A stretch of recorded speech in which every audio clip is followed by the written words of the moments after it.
You have reached the Geek Elite. Good luck. Hey, Mitch! Hey, Mitch! Hey, Mitch! Hey, Mitch. Hey, Mitch! Hi-yo. Mitch. What up, Mitch? Orderly Mitch. Hey, Mitch. Okay, Hey, Mitch! Hey, Mitch. What up, Mitch? Hey, Mitch. Hey, Mitch. What up, Mitch? Hey, Mitch. Hey, Mitch. Hey, Mitch. Hey, Mitch. You cool, you Hey, Mitch! Hey, Mitch. Hey, Mitch. Mitch. Mitch. Hey, Mitch. Hey, Mitch. Hey, Mitch. Hey, Mitch.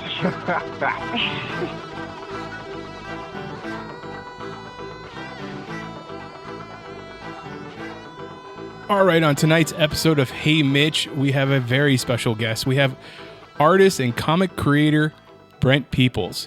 Thank you for coming on the show. Hey, thanks for having me, Mitch. I came across your Take the Monkey and Run project Kickstarter on Kickstarter, and I have to say the first line of Calvin and Hobbes meets Supernatural is what caught me. Like I was like, I want to see that. So, I mean, can you explain a little bit more? Can you go a little deeper into what the book's about? Yeah, so it's a project that I've been wanting to do actually for a couple of years. And I bounced it around if I wanted to do it and pitch it, say Image or someone like that, or what I wanted to do. But it was something I've been wanting to do for a couple of years, but, taking work for hire gigs, that kind of comes first. Since you got to pay the bills, but right now I have the time to do it. And Kickstarter seemed to be the best way right now to get it done. Instead of trying to go out there and pitch it and, having to have so many books in the can before it launches and things like that. So I figured Kickstarter would be a good way to do it. We can get into that later, but yeah, so it's essentially, to me, it's Calvin and Hobbes meet Supernatural. I'm a big fan of both. I just finished the Supernatural series, and they wanted to make me cry at the end. The best they tried as hard as they could. But it's about a little boy who, when he turns 13 years old, gets a gift from his aunt who he lives with, quote unquote aunt. He's lived with her since he was a baby, no parents around. And it's a gift from his mom, and it's a stuffed monkey, and he's kind of embarrassed because he's turning 13, and why is he getting a stuffed animal? And he's kind of angry because he's got a stuffed animal from, a mother he's never met that, as far as he knows, abandoning him. So, yeah, it's he's kind of the pendulum swing between good and evil. And the bad guys want him and the good guys want to keep him safe. And there's going to be plenty of, there's the demons and the angels, and there's going to be monsters and ghouls and different things like that. But he's got this stuffed monkey, and we find out in the first issue, which I haven't done. I got the preview pages up, and I'm debating on if I want to do it as an update. The reveal, it's kind of like you have to have a hook, but I'm debating if I want to give the hook away or not. But essentially, the little stuffed monkey is essentially like his golem, right? It's like the Calvin and Hobbes, where the stuffed tiger turns into a real tiger when Calvin's are, when they're playing. This thing obviously turns into something else. Yeah, and the preview pages that you have up on your Kickstarter, you have a very great tease of the demons that are chasing this little boy, and as he shuts the door and the monkey's behind it, and all of a sudden it's just a bunch of blood, and it's the monkey did it, but how did that happen? The stuffed monkey taking out these demons. So that's some pretty good work right there. Yeah, I wanted to be able to. I tried to sell that the best I could without giving like I said, really revealing anything too much, because I want when people get the book, I assuming that the project funds and the book comes out, you know, I want that to be kind of the big thing. That's why I didn't put it on the cover, you know. Mm-hmm. I'm looking at doing some promo stuff here, which will incorporate a couple of the initial designs I did a couple of years ago, like character designs. So it may come out anyway, and I think I may this week go ahead and just draw that page and use it as an update on the Kickstarter as a reveal. You know, the character is one of my favorite. I mean, the book as a whole and the series, the way I've thought it through, you know, both of those characters are super fun for me. You know, he's going to be this kind of little take no shit kid, you know, and strong-willed and strong-minded and you know, cantankerous little kid, but he's got this thing with him, and there's going to be some adventures, and I've got, you know, 1 or 2 issues already planned out, where I'm going to take kind of a weird psychedelic trip, you know, with it, and kind of go down the rabbit hole a little bit. And so I think it's just going to be a really fun series, and I get to kind of play with, you know, I get to play with the idea of 2 things I really, you know, love a lot. Especially, you know, the Calvin and Hobbes aspect of it. You know, it's Calvin and Hobbes was my grandfather, when I was a kid, introduced him to me. So, I've always had a big love for that series. And it's also special to me because it's something that me and my grandfather really had in common, you know? So playing with that idea, and then of course Supernatural is just a fun show, and just the idea of the spiritual, you know, it's not just, even though they have, you know, vampires and werewolves and stuff, there's just a whole lot that they play upon. And I just thought it would always be cool to kind of, you know, I thought it was cool to combine the 2. Are you ever going to have any Sam and Dean like characters show up to investigate a demons involved? Not really. Like, I don't want to strap myself too closely to the idea. You know, I want to use the inspiration from those things, but I don't want to necessarily steal anything from those. You know what I mean? I don't want to take, you know, I guess you could always homage something like that, but if I did something of that nature, it would be like, you know, throwing baby, you know, in the background, like the car. Right. You know what I'm saying? Right. Or something where, like, an Easter egg type situation. You know, but I really want to, as much as I want to play on those ideas, I also want to play on, you know, the idea of a little boy who's felt abandoned. And, you know, and part of, and going through the series, you know, part of the series is they have to go on this adventure, and he realizes his mom is alive, and needs to go find her. You know what I mean? And find out kind of what's going on. Why is he this thing?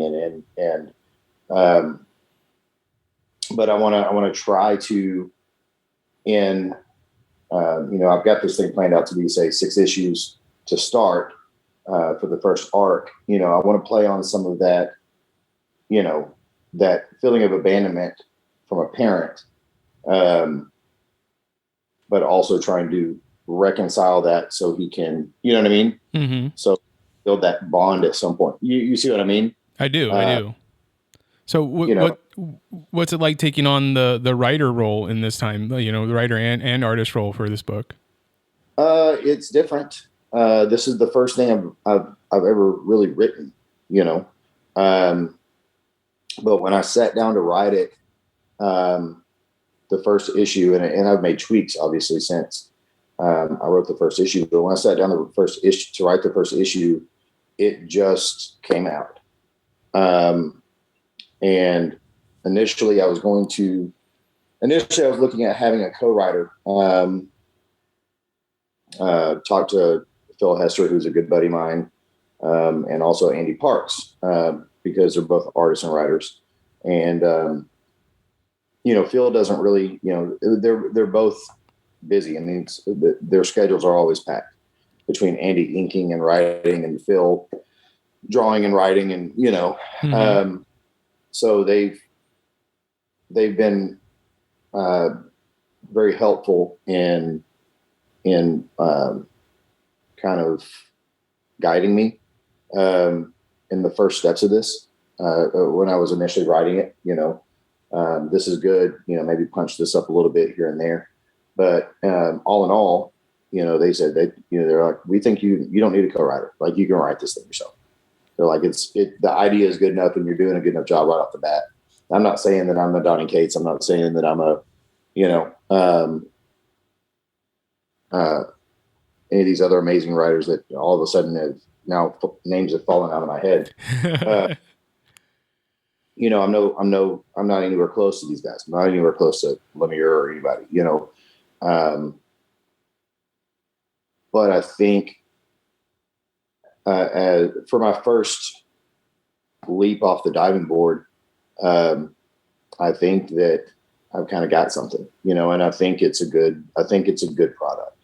I think it's a good story. I think it's interesting. And more than anything, I'm not trying to get too wrapped up in it where I'm overthinking it. I'm just trying to have fun with it. And I think it's like anything else. When I'm drawing something, if I'm really overthinking it, you can tell versus the pages or the commissions that I really have a good time with, they just feel different. So I'm just trying to keep that in my head and really just have fun with it,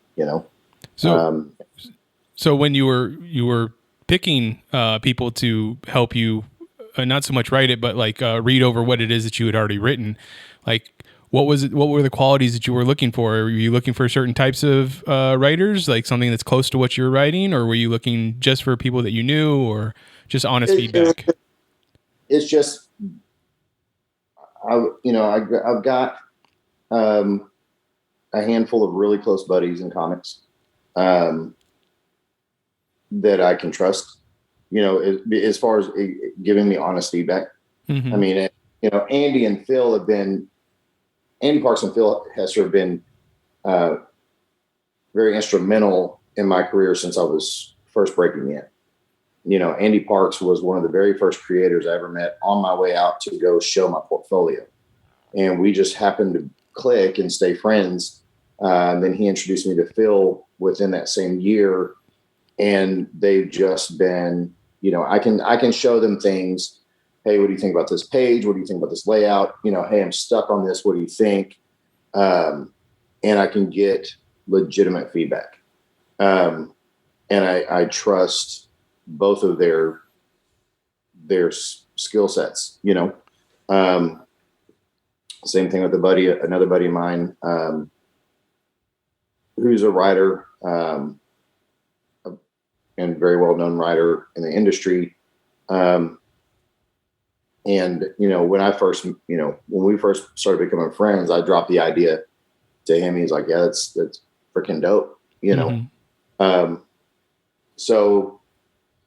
Mm-hmm. And he's actually the one that, I'll give him the credit, and I'm not trying to drop names, but, just so he gets the credit. I mean, it's Donnie Cates. And we were talking, and I was like, here's this. And, it wasn't necessarily the elevator pitch. It was kind of like the extended elevator pitch. Mm-hmm. And we were both at a signing, and we were outside talking on a break. And I was like, yeah, and this happens, and take the monkey and run. He's like, that's your title. You know what I mean? I was going to call it a good title. He's like, no, dude, that's your title right there. And so, I mean, it's a killer title, and that's where I trust my friends, and, and I don't want to, I know other people, but I don't want to hem them up and I feel like I'm going to bother them, hey, can you give me some pointers? You know what I mean? When I have a certain support system that I know that I can use, that don't mind, I mean, even for the preview pages, I showed them over to Phil and I was like, hey man, take a look at these, because I'm doing this where it's scripted, but I'm not locked into it. So, if I've got 20 pages written, but if we go 24, we go 24. Mm-hmm. If we go 28, we go 28. So I'm kind of going on the fly. So, the preview pages that I set out are different than what I'd initially written. Same premise, but they're different. And so I kind of laid them out with dialogue in my mind. And once the thing is done, I'll go through and I'll dialogue each page, and then send it to the letterer and have it done. So I'm kind of just getting to play with it, So, but yeah, back to your question, I'm leaning on people that I have that relationship with, that I know are there to support me and help me out. I mean, Andy, initially when I was talking to him about co-writing and his schedule was just so busy, he was like, but he goes, I'm more than happy to sit here and go through stuff and help you figure this out, or, critique it, or quote unquote, not really edit it, but whatever you need to help with, right. Shoot it my way on. So when you were creating this one, like you're talking about, you wrote out the script. Did you write out the whole thing first and then start drawing from there, or were you creating from both ends, where you drew the pictures or drew the panels first and then you crafted a story to it? Initially I wrote out the entire script, and okay. I did it, not Marvel style, not the old Marvel style, like the full script. Right. But it's been written for 2 years. Right. I mean, it's just been sitting on my desktop for 2 years. You know what I mean? And I did some layout pages for it back then when I was thinking about pitching it. And then now, even though the story stays the same, and there's going to be a lot of those elements in the original script that'll stay there, when I did these pages, I laid the pages out. I mean, I was like, okay, I know this is what I want to do. This is where I want to go, for at least these 5 pages. And the first part of the story will be a little bit different than what I scripted. But like I said, I'll read through the script again and kind of look at where I was going and what I was doing. But it seems to work for me. What I'm finding is it seems to work for me if I have a plot idea and know where to go, that it's probably going to work better for me to just draw the thing. You know what I mean? Mm-hmm. I can lay out the pages, do my thumbnails and roughs and look at them and go, okay, this works, this doesn't work. And then I can go back and dialogue as I need it. So that way I'm not overwriting or really overthinking it. And I think when you're writing, what I'm finding is when I'm writing for myself as an artist, it'd be different if I was writing for somebody else, but I know what I want. I know where I'm going. So as long as my beats are there, my plots are there, I think more than scripting, I'm going to write as I draw, essentially.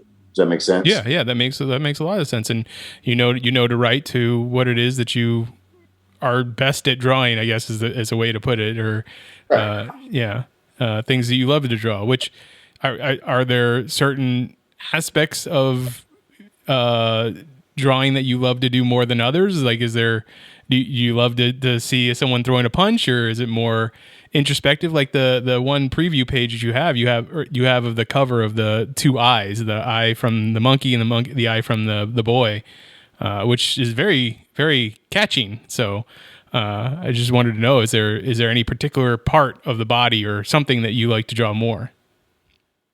Not really. When you break in, all you want to do is draw capes and tights and action. But the more I've done this, I did an issue of Titans that was 100% talking. Mm-hmm. It was all it was an emotional issue. It was after Nightwing had gotten shot in the head, and none of the Titans knew what was going on. They didn't know if he was dead or anything like that, right? And the entire issue was them being sad or pissed or trying to figure it out. And I really had a good time with that. The biggest amount of action in there was because at the time Beast Boy was having a hard time controlling his powers, him getting really angry and kind of hulking out on Miss Martian. And that was the biggest, amount of action in there. And that was one panel. But I really had a good time drawing that, really trying to figure out how to work with the different emotions and the body language, for an entire issue. It's one thing to do 3 or 4 pages, right? And then the rest of it's fight scenes or whatever. But when you have to draw 20 pages of it, it can become a challenge at times. So I like both. I mean, I like throwing the punches. I like the big action stuff. I mean, I grew up reading 90s comics. I mean, I was a teenager. 90s comics, X-Men #1 and New Mutants and X-Force back then, like all that 90s stuff is what really grabbed my attention when I was, 11, 12, 13 years old. I remember when Image kicked off and Wildcats and Youngblood and,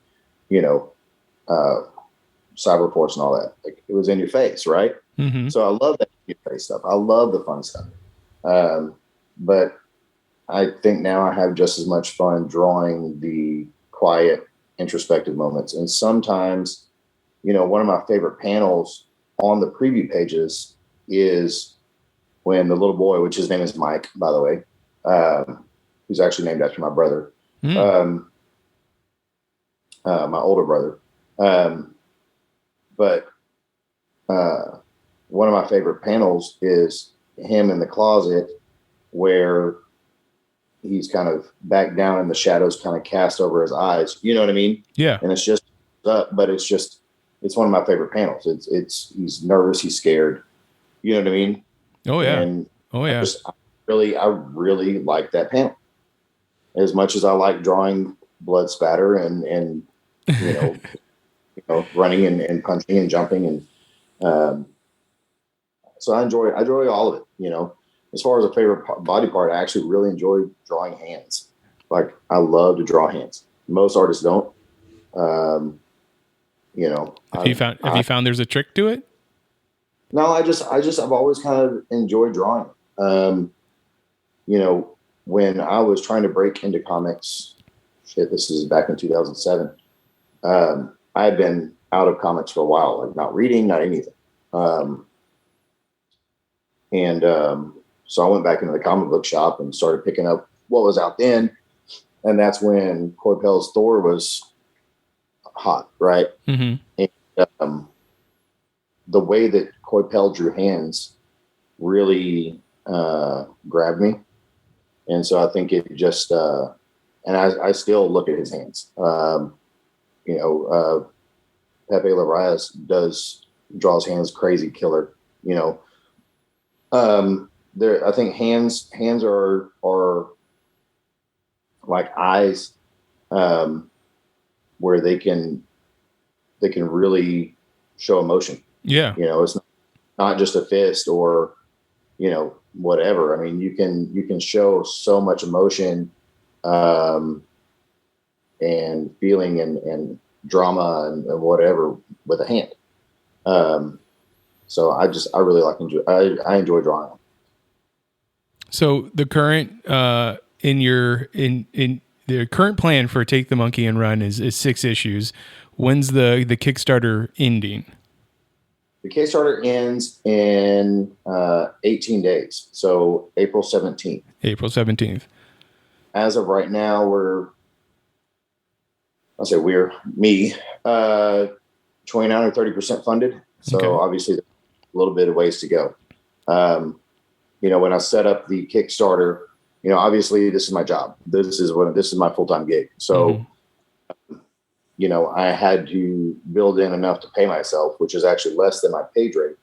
And then enough to ship and print and all of those, fun things, box and pack and all that. So it's not a crazy hefty goal, but it's, $7,500. So we're just shy of $3,000 right now. About a week and a half in, almost 2 weeks in. So yeah, I'm hoping we get there because I'd really like to see this thing go because it can, the first arc is 6 issues, but I would like to take it as far as it would let me go.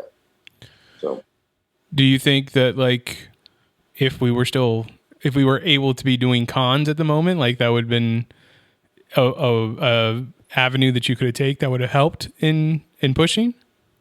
Oh, I think so. I mean, I think conventions are essential to this industry. Mm-hmm. You can promote, I mean, I go to a convention and come home and have, more Instagram followers than I did when I left, or, you know what I mean? Outside of the financial aspect of conventions, I mean, the promoting yourself as an artist is a big reason to go. Yeah. Doesn't matter if you're just trying to break in or if you're established.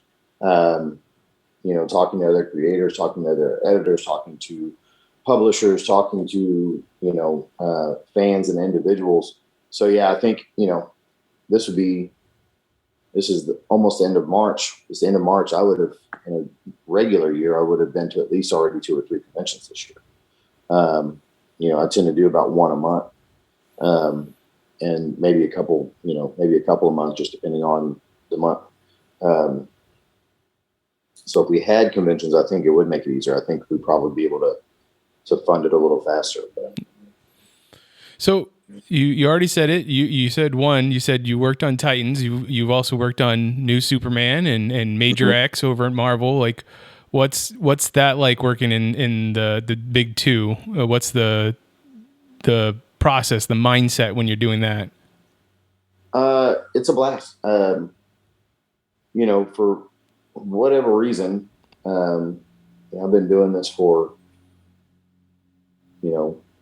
this is my 11th year working professionally in comics, and for whatever reason, whenever I still get nervous whenever I pick up a new project. But I love working on those characters. Working at DC,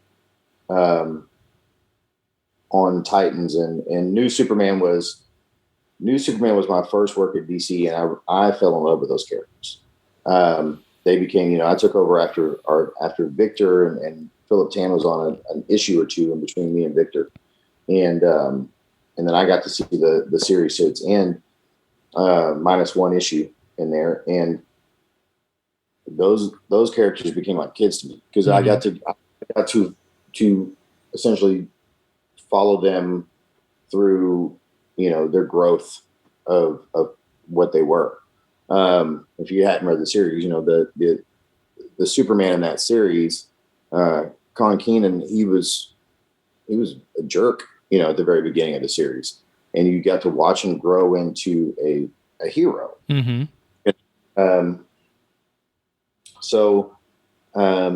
That was a blast. I still miss drawing that book. I wish it would come back and I could draw it again. Titans was dope. I love drawing that book. Raven became one of my favorite characters to draw. So is Miss Martian. Drawing Beast Boy characters. Yeah, I mean, there's personalities and that's what it is. I mean, I got to do a small Batman story for that Love is Love book, and that was really cool to draw that, right? And I got to draw, the Justice League briefly and New Superman, very briefly in that series, just for a couple issues. But it's really fun to draw those iconic characters, and I would love to do. I mean, I still kind of my bucket list is to draw, at least a couple of issues of an actual Superman book before I croak, or my hands give out. But drawing the iconic characters like that is really fun. But some of these other characters have such different, Batman's just stoic all the time, right? Mm-hmm. And Superman's the Boy Scout, right? But right. It's the other characters like Raven and Miss Martian or whatever, these characters that have this quirkiness to them that you can kind of play with in their personality, which makes it really fun. What else did I do over at DC? Well, drawing the new Superman, like, like you're saying, you got to see as this character grew. I mean, this is a brand new character in, a major DC comic, so how is that to be like, you're not really restrained by any past history of this character? Like if you're drawing Clark Kent, Superman, that's going to be a lot of history there that you have to stick to. Whereas this new character, you don't have that. Is that do you feel that, or is it not? Am I not reading too much into it? No, I mean there's more freedom to it. But that is the same way as if I'm doing a quote unquote side character. If somebody gives me, if somebody sends me, says, I want to commission a Superman or Batman or Captain America or whatever, it's very iconic, and you have to do that character right? Like you are restricted to a certain amount. But there are other, the other characters that are out there that aren't your top whatever. There is more freedom. There's more room to play. Just because I don't think they're, I don't know what the word I'm looking for, but yeah, there's more room to play. So especially with new characters like that, there's definitely room. There's more freedom to it. Somebody's not going to come down on me. They may not like the way I draw, but they can't say, well, he doesn't look like Superman, because it's a new character. Right. So really it looks like, as long as we get him, I'm going to draw him how I want to draw him, because I don't have to base him off of 60, 70 years worth of or however old they are now worth of history. Right. You know what I mean? Right. But X was the same thing, right? I mean, there was the toughest part of drawing Major X for me. And that was another dream come true, just because I got to work with Rob. Like, I've known Rob for a while. And getting to work with Rob on an actual book was like a 90s kid's dream come true. I mean, True. I grew up reading this dude's work, right? And looking at, and people have all kinds of opinions about Rob. I love Rob. And this dude loves comics, and he's a big advocate for comics. And to watch him interact with his fans and the enthusiasm, and we're doing that book, and he let us do our thing, man. I mean, he saw all the layouts and stuff. He didn't ask for corrections. He let us do our thing. And the hardest part about drawing that series was the issue where I had to draw Cable, because Cable's got to look like Cable, and it's 90s Cable. Yep. You know what I mean? Yep. With, Wolverine is Wolverine, and Beast is, fairly easy, and but Cable's got to look like Cable. So it was drawing that iconic character that was the hardest. Drawing actual Major X, and the other characters in there wasn't what I had. More freedom to play. Even when we drew, even Dreadpool, which was the future type version of Deadpool in that book, it was a new design and whatever. So as long as I had the basic down, you know what I mean? Oh yeah. Yeah. You just got to make, the mask has to be iconic, but past that, it was, yeah, I mean, it was definitely, you get to play more. Drawing Carnage, when I did a small thing of Carnage, and that was a little, tense, because Carnage Carnage is pretty iconic. But that was fun. That was a motion comic thing I did for them.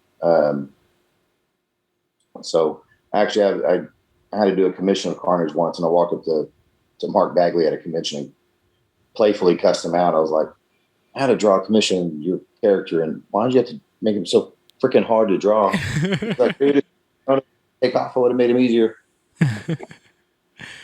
Was there a particular character when you saw it coming up in the script that you were like super excited that you were going to get to draw In Major X? in any book? In any book? No. I think I was excited to kind of draw all of them. Yeah. When the Justice League popped up, or you get those little giddy moments. Like I get to draw Wolverine, I get to draw. This is super dope. So any of those major characters, yeah, that's really cool thing. But I tend to find love for, every character that I draw. Mm-hmm. Find a way to love them. Outside of the Thing, if I ever have to draw a Fantastic Four book, I think the Thing is going to be on hiatus because I don't want to draw that. But that's the one character I just loathe having to draw. Is it the bricks? Is it the rocks? Is it the cracks? It just doesn't make sense. It's rock, but it moves, and it doesn't make sense in my brain. I get that. It just doesn't. It's like robots. It's like, drawing Megazords or Transformers. Like it doesn't make sense. I can't wrap my brain around it. I probably overthink it too much. But but when I worked on several years ago, me and Hester did the Gold Key stuff over at Dynamite, which was Turok and Solar and all that, right? But I got giddy getting to draw Turok, Mm-hmm. Dynasty, and Solar. Like, our Solar in that book, it was kind of a Elseworlds kind of thing, or is a multi-dimensional thing, like a multiverse thing. But our Solar was an African-American female. But there was a scene where there was an issue where I got to come up with all these different types of Solars. And I got to draw the actual, classic Solar. And, I got giddy about that. But I grew up on that character too. Right. So I kind of get excited anytime I get to draw really any established character, because especially if I haven't gotten to work on it before, just because now I get to work on it. Mm-hmm. So when was it that you first picked up the pen and paper, started drawing? I was little. My dad had me drawing, when I was, I think, 4 or 5 years old. Oh. And I remember going to his house on the weekends, and he would buy me the big 11x17 oversized comics. And that's back when they would do like the crossovers. There's the iconic one of Superman coming down, of Spider-Man coming down. I think Les Luthor are on there or something like that. Right. Had that one. I think I may still have it upstairs. But in the back, it had the, learn how to draw Superman or whatever. And so, he had me drawing all that stuff, and Superman was kind of my dude back then. I think that's why I have a real special, deep love for that character. Mm-hmm. But I was drawing back then, and then all through grade school, and it was about high school when I quit drawing. I may doodle in class, but I quit drawing. Got into music, and it wasn't until 2007 when I was watching Marvel's Guide to New York City, I think on the History Channel or Travel Channel or something. And it was, interviews with Ramita Jr. and Stan Lee was on there and all this. And I was like, man, I'd always wanted to do this. And I need to give this a shot. And I was working at a job where I was making really good money.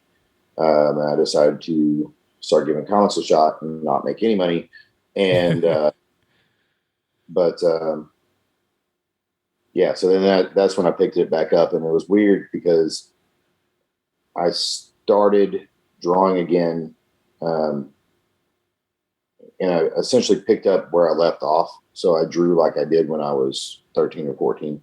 Mm-hmm. You know what I mean? I hadn't drawn, so right. I hadn't progressed. So I drew like I was still reading.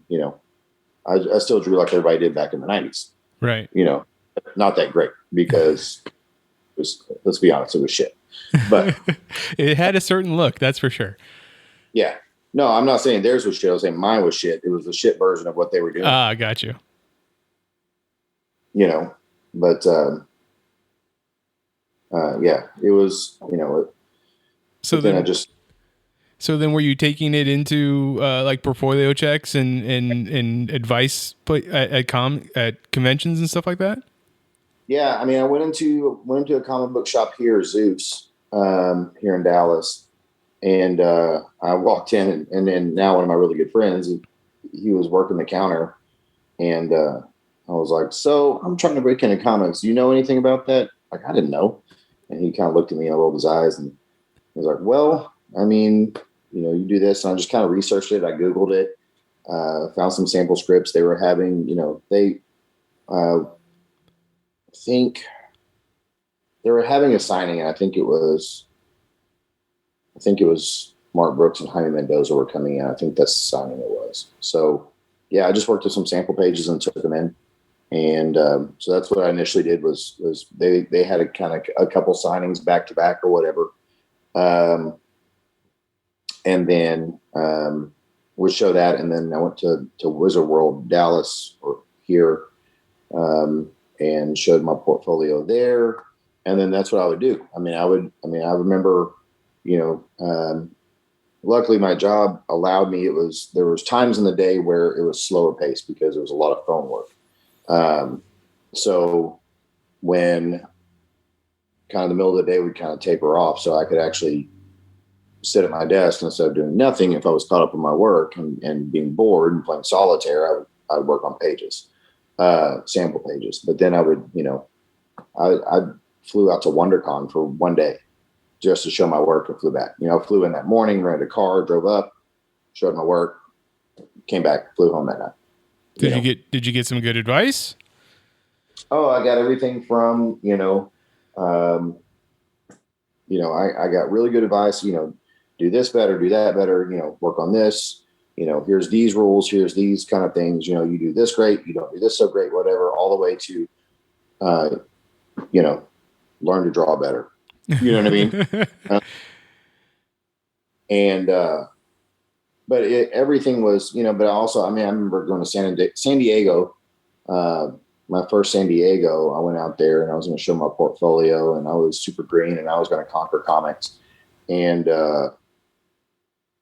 by the end of day two, I was beat down, you know, because I wasn't getting callbacks here and this review went okay, but, you know, I wasn't where they wanted me to be. And I walked up to a buddy of mine and he was like, you either want it or you don't.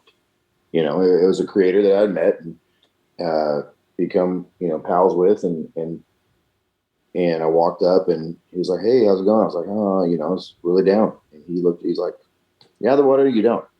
Like, you want it, go get better and come back and you know, get a job or quit. Which one is it, essentially? But that's kind of the story of life, right? Right. You either want it, you want it, go get it.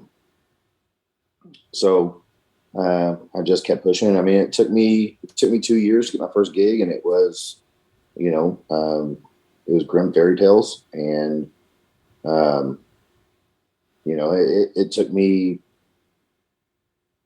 6 or 7 years to get my first Big Two gig. You know, I worked for everybody else. I worked for Dynamite and Boom and Valiant and Zenoscope and Archie, and in some capacity, I'd worked for kind of almost, you know, I worked for Image. I did a 6-issue series over at Image early on in my career, pretty quickly after my Zenoscope stuff. And, you know, for at that time, pretty much all the publishers that were out there, minus, you know, maybe some new guys like at the time, like Lion Forge or you know, something like that. But, you know, it took me 6 years to get my first gig, you know, my first major Big Two gig, right. Quote unquote Big Two gig. So, you know, it's just, but it's what I wanted, you know. And then last year I actually took a kind of a self, I kind of just took a hiatus too. You know, I had worked and had been grinding for years.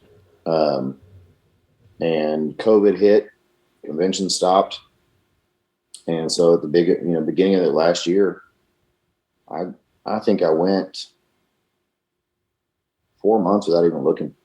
Yeah. For I'd take convention. I'd take commissions or, do other kind of work.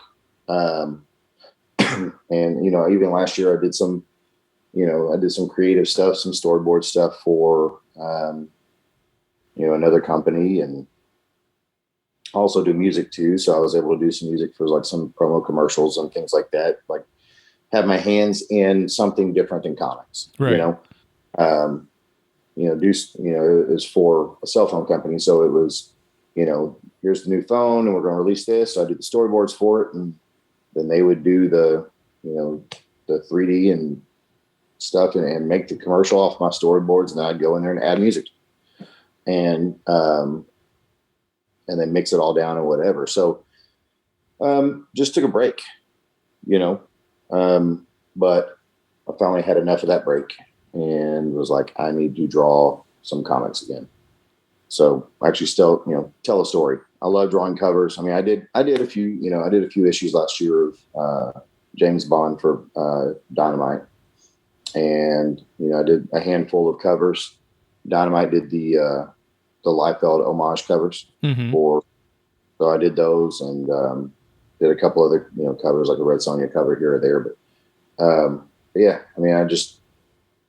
it's a new year and I'm ready to be back to telling a story full time. And you're getting to tell your story. So that's awesome. Yeah. And I would love, if DC called me tomorrow, or Marvel called me tomorrow, then, I'd take the gig and I'd figure out how to draw my book while I did that gig. But if I can tell my own story, if I can do my own thing, and I think right now, I think with indie books, the sky's kind of the limit, right? Between Kickstarter and the actual book, not just comic publishers, but book publishers, like Random House or whoever. That's a good outlet now. That's a good place to go. So if I can get this book done and I can get it with someone like that, right?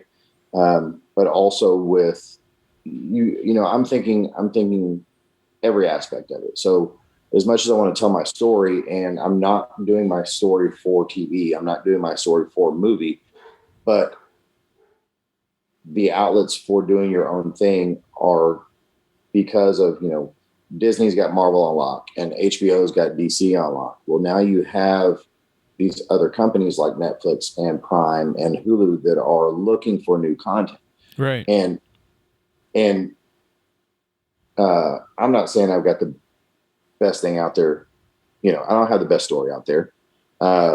Somebody's going to come in behind me or, and write a much better story. There's somebody today writing a much better story than I have. There's much better writers out there. There's much better artists out there. I wouldn't sell yourself short, but be humble. But you know what I'm saying. Yeah, I totally get what you're saying. But I think I have a really great story. You do. But you look at Netflix and you can scroll through Netflix and find nothing but shit all day long. I can't find anything to watch on Netflix right now. I'm like, really? You know what I mean? Yeah. But to think about, okay, if I do my own thing and I own my own thing, then why not try to have someone option it? Yeah. How cool would it be to, I just watched the first 3 episodes of Invincible and I love the book and it was super rad to see it on TV. Yeah. They're doing a great job with it, So, if I can do those things and get that out there and, something that my kids can watch, like, my kids can read Titans and stuff like that, but, I want to do something that's mine that they can, like, this book will not have, it may have enough over the head humor, like a DreamWorks picture would, you know what I mean? Or something like that. Yeah. But Train Your Dragon. Yeah. But there's not going to be any innuendo, right?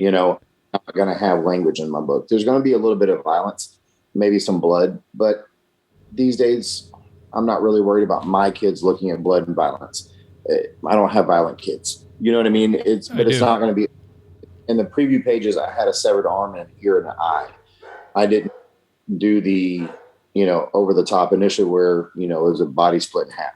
You know what I mean? So there'll be some of that. Now, later on the issue, there's going to be some pretty, some gore to it. But most kids now with, between Call of Duty and whatever else they're playing. I mean, it's not going to be anything more than a PG-13 movie. Yeah, it's not going to be anything more than a 13 movie, but I'm not going to I want it to be appropriate enough, a good middle reader that a teenager, 13, 14, whatever, can read. Mm-hmm. It may be a little bloody for an 8 or 9-year-old or 6-year-old, but a good mid-level reader book, but also good enough for adults to enjoy too. Because I think comics have become so adult that there's even issues of mainstream books on the shelf that I wouldn't let my kids pick up. I get that. You know what I mean? Yeah. So, I think it would I think indie comics, as much as I love the work for hire stuff and as much as I love the freelance stuff from Marvel and DC or, any other company, I need to get this story out because it's been sitting here for 2 years and I've had people telling me I should get it done or when are you going to do your thing or what's going on with this thing. And this is kind of the time for me to do it. I have the time to do it. So instead of, I've got commissions to do, so I've got to make sure I get those done. I've got a good amount that I need to get done. But while the industry is kind of in the realm that it is, and there's a lot of creators out there that don't have work, why not make that productive? Yeah. And try to get this thing done. So when you are sitting down to draw, to create, like, do you need a quiet room? Do you need white noise playing in the background? Do you have references up everywhere, or do you just use a computer? Yeah, I've got references all over my computer. I've got tabs upon tabs opened up. But no, I don't do quiet very well. I mean, occasionally myself to sit down and go, hey, I need to touch this up. And then I've been working for an hour and, I see one thing I want to fix or do. And then it's, I sit down and then an hour later, I'm still working on it. I haven't turned anything on. But I usually play movies in the background. And it's either, most of the time it's a horror movie. I'm a big horror fan. Nice. So not really bad horror. Like I can't get into like really horrible, bad B-movie horror. Okay. But it's either a horror movie or it's something that I've potentially seen already. So that way I know kind of what's going on, but I don't have to watch it. But it's just, I can kind of look up at it, take a break, stare at it for a second and then get back to it or whatever. But I always have some kind of noise going on. I used to do music a lot. I really don't do music too much anymore. I like to hear the talking from a movie. I don't like getting bothered when people, someone come in like, my daughter is getting used to, she's recently now, I have custody of her. And so she's getting accustomed to dad being in the office and, walking in and I'm in the middle of something. I'm like, what? But she's also 10. So, but yeah, I don't do quiet. I've got to have some kind of something going on. I mean, is there any particular advice you would give to someone that's working their way through the same process and how to draw or how to break in or anything like that? Breaking in is it's different for everybody. The only advice that I would really give anyone is just to work as hard as you can. You either want it or you don't, right? Yeah. I mean, you either want it or you don't. And there's enough ways now the only thing that's going to keep you from breaking into comics is yourself at this point, because between Kickstarters and GoFundMe's and smaller publishers of Marvel, we're not just talking Marvel and DC anymore. Right. I mean, how many publishers are out there, right? How many options are out there for web comics and all these different things? So breaking in now is way different from when I quote unquote broke in almost 11 years ago. Mm-hmm. So 11 years ago, there was no Kickstarter, there was no GoFundMe. The web comics were for quirky indie guy. You know what I mean? It was not. It's not the same as it is now. I mean, you got people that you can do a web comic on Instagram and have 100,000 followers tomorrow, and be making a living at it. So it's just you just got to kind of find your lane. What do you want to do? What do you want to what do you want to say? What do you want to draw tights and capes all the time, or do you want to do your own thing? But it's just a matter of it's being true to yourself, I think, and just working hard. If you want to work with the big two, find out what the big two are looking for and then go get it done. But it's also being very honest. You can be a killer inker and a mediocre penciler, but you want to pencil comics. Well, maybe you need to go ink comics. Mm-hmm. Mm-hmm. It's it's a reality of I do music, and I one of my part-time jobs, which is more like a full-time job because that's just what it is singing in like a cover band here in Dallas. And we play when COVID's is starting to taper off down south. So as far as not COVID, but the restrictions, so the opportunities for us to go back to Louisiana and Oklahoma and these places or whatever and play these gigs. And we're playing in Dallas, now anywhere from 1 to 3 times a week at different clubs and bars, and we get paid for it. I mean, legit money. And I love to sing, front man the band, and I'm one of the lead, it's me and a girl, and we're the lead singers of the band. But do I, as much as people want to say I'm a great singer, do I think that I'm Grammy worthy? No. You know what I mean? It's just it's being realistic. I'm not going to drop everything and move to Nashville tomorrow to try to get a record deal. Yeah. I completely get what you're saying. And I mean, having a realistic view of yourself is the perfect way to make yourself better. Right. So it's understandable, but I now have to ask, with that piece of knowledge dropped, what's your song? What's the go-to song? What's the headliner?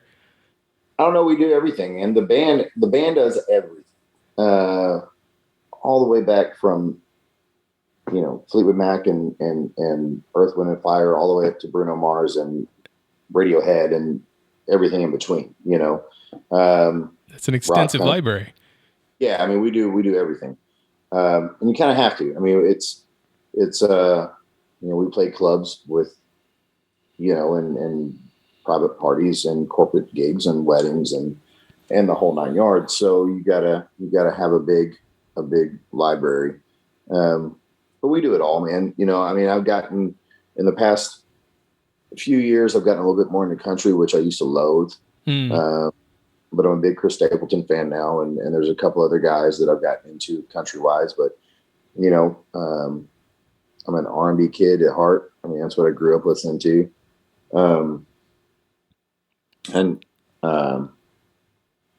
I've gotten more since I've been in the band in the past couple of years. I've gotten more into classic rock, which I listen to now more than anything.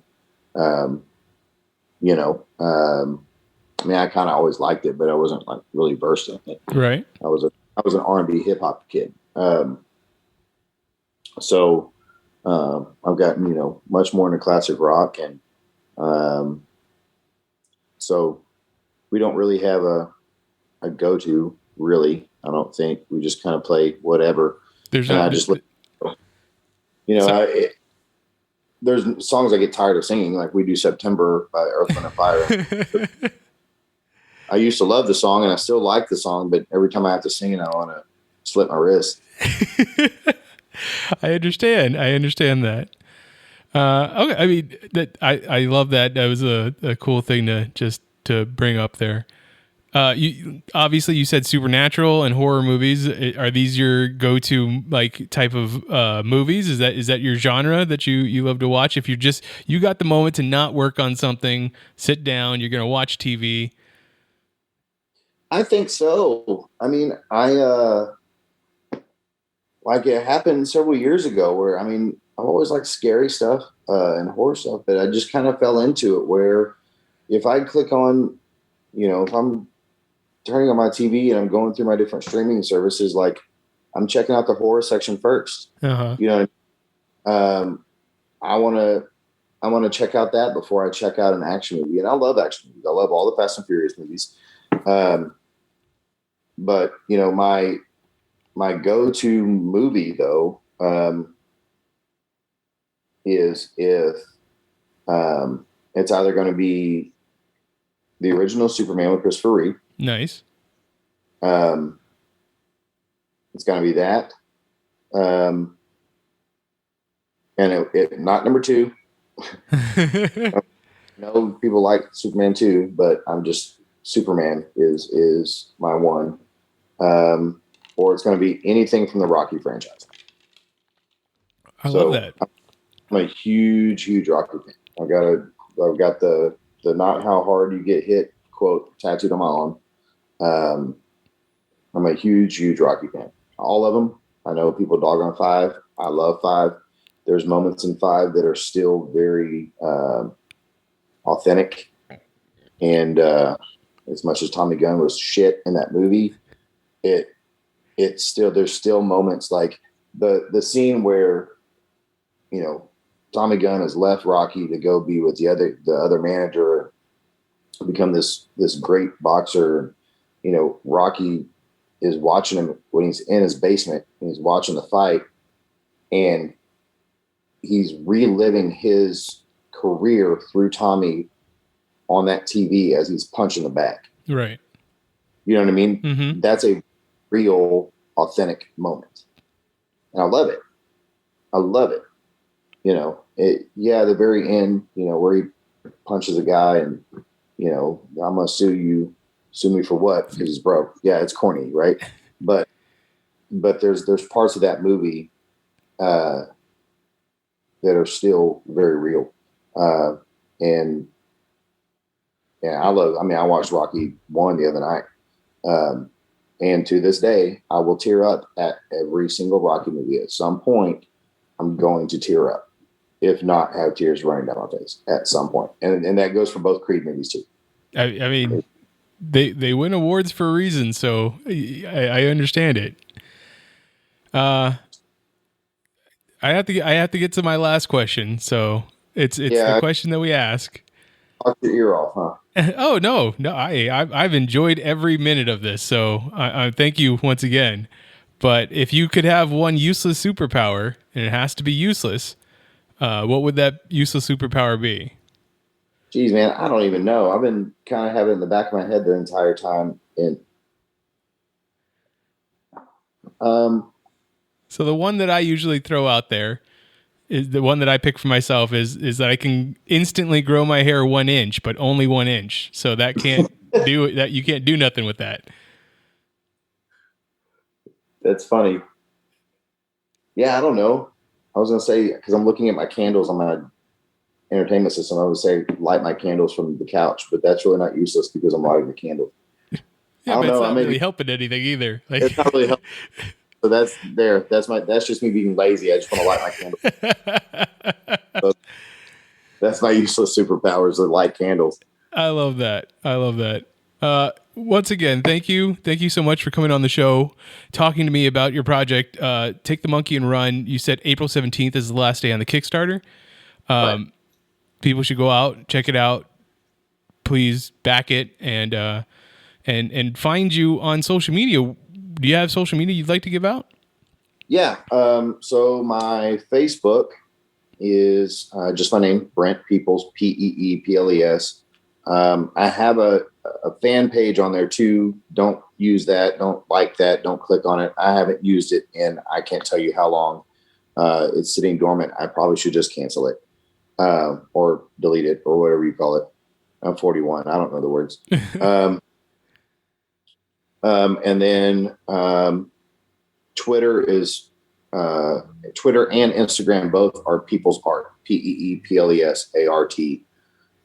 People's Art. So that's both the Twitter and the Instagram. I'm not real vocal on Twitter outside of posting, art. As I say, I saw the commission work that you posted earlier today. Yeah, and I kind of use Twitter like I do Instagram almost. Like I don't really type a whole lot. I just, here's something new I did, or this is coming out, or whatever. The same way I would use Instagram.